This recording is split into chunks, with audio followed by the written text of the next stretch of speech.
Jesus did not come to live his life comfortably here on earth.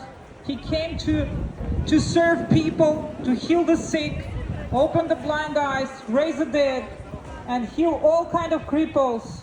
Those who had incurable diseases, all of them got healed, those who came to Jesus. And also Jesus did not only heal the sick, he preached a very important message. You see, if somebody has power to do such kind of things like heal the cancer and raise the dead and do all kind of miracles, then we must pay attention to his words. It is very important what is coming out of his mouth. Jesus said, I am the only way to heaven, and I am the only way to peace on earth. You cannot have peace in your country or in the world if you don't have peace in your heart. And how do you get this peace? It's only through Jesus. Jesus, who died on the cross for you, he reconciled God and humanity. Jesus came and he worked for our salvation. He did not give us just free of charge. He paid for that. So there are many religions in the world, but none of them is promising you eternal heaven if you just follow that religion or this religion. Only Jesus said, follow me and you will come to paradise. Because Jesus had authority to say that. He was really a savior in the flesh, God in the flesh. Because he died on the cross and he has risen back to life. Just to escape the cross, you don't need to be God.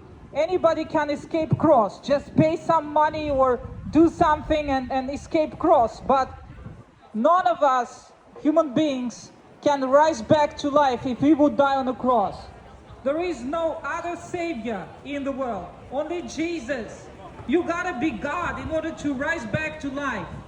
And Jesus has risen back to life. How do I know that? When I pray to Jesus, if he doesn't hear my prayer, it means he is not alive. He is dead. But if he answers my prayer, it means that Jesus is alive. And Jesus answers my prayers. Even today, every day, when I pray to Jesus, not only once upon a time Jesus answered my prayer, but every day. And I tell you, out of my experience, Jesus can answer your prayer. If you would come to Jesus and ask him of miracle, if you would come to Jesus and ask him to heal you, he will do that.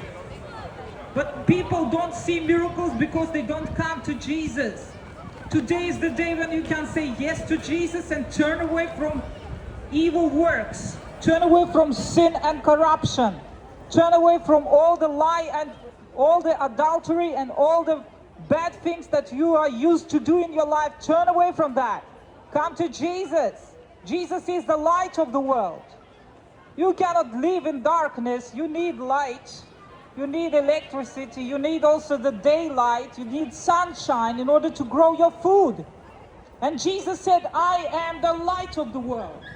Jesus was not speaking about this natural light or electricity, but he was speaking about the moral light.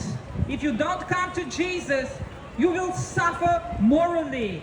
The world is lying in sin.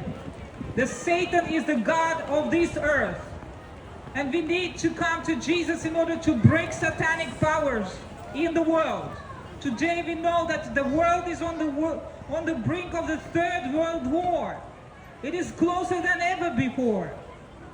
Today we can see that war broke out in Middle East.